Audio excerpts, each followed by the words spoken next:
After decades of instability, unending hostilities, insurgencies, terrorism, and war and destruction, the Middle East seems to have made a decisive move towards peace over the past few years. Of course, disputes remain, but leaders of the region seem to have displayed rare maturity in trying to paper over their differences and looking for areas of mutual interest. The most important thing which you have seen is that the US's withdrawal or perceived withdrawal from the region, especially after Afghanistan war. This is something that we have seen which has caused a rethink in the region. So, what has happened is that Iran and Saudi Arabia are trying to find a way where they can work together. Can they coexist? So, we have seen the Iranian diplomats going for the OIC mission, although their full diplomatic relations have not been yet opened up. And we have seen that Israel and Turkey resuming their relations. Again, diplomats are being exchanged. We have seen that Qatar blockade was ended by the Saudi initiative at the Alula summit. And we have seen that this is something that is giving them a thought, probably, that the world is in transition. It is difficult to solely depend on the United States, and therefore they are diversifying the risks. Outside interference or intra-Arab war that was going on in Yemen is not taking place. Ceasefire is still existing, and Americans have withdrawn from Iraq, and democratic government was installed. Syria also, and the major victory, the Al-Qaeda was, and especially the ISS was defeated.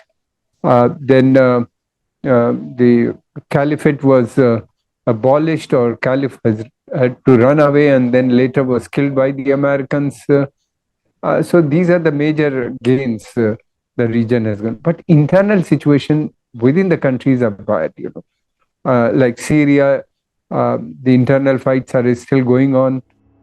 The signing of the Israel-Lebanon maritime deal in October 2022 that would allow both countries to explore lucrative oil and gas fields is the latest instance of the region's leaders putting economic growth over long-standing political disputes.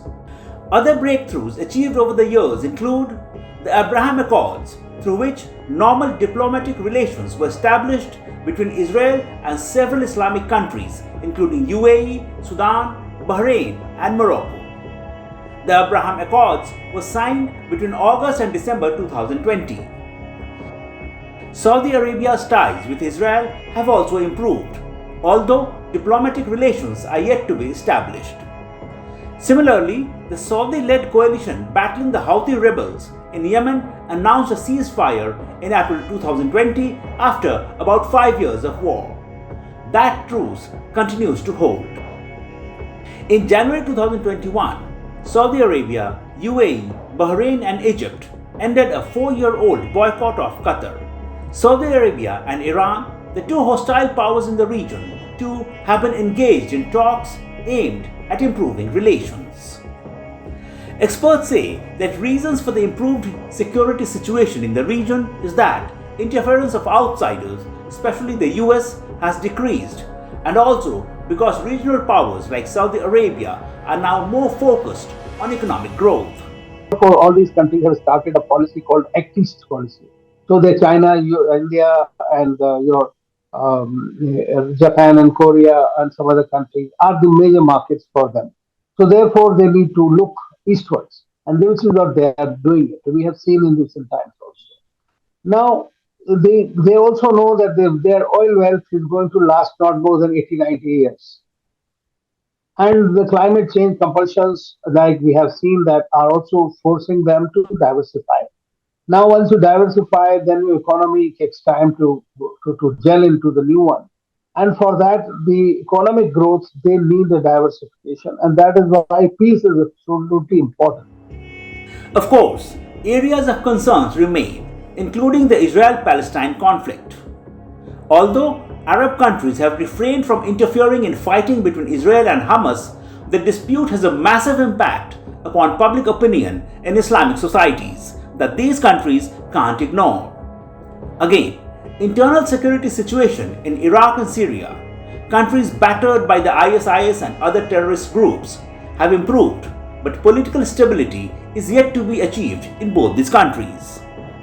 Another negative factor for the region is that, apart from Israel, no other country is truly democratic.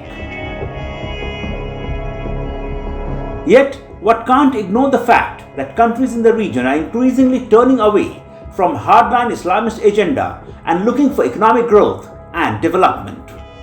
This changed situation also opens up a new opportunity for countries like India. India has a very friendly ties with these countries. Our relations goes back to before the advent of Islam. And secondly, they look towards India as a friend, whether it is Iraqi, whether it is Syrian, whether it is even the Saudis now, who earlier used to have good ties with Pakistan, but now they are looking. The Prime Minister Modi has developed a very good ties with all these Persian Gulf regimes. We have expertise, we have technology to develop. I think if we go for, they don't have money. The problem, these countries, they don't have money, but they have oil. So if we could, we can also invest in these countries in petrochemical sectors. Despite many hiccups, conditions in the Middle East have improved considerably over the past few years.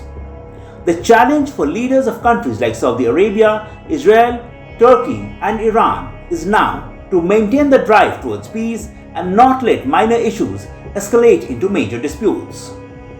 If this situation holds, the region could see a substantive rise in economic growth and prosperity. A Times online report.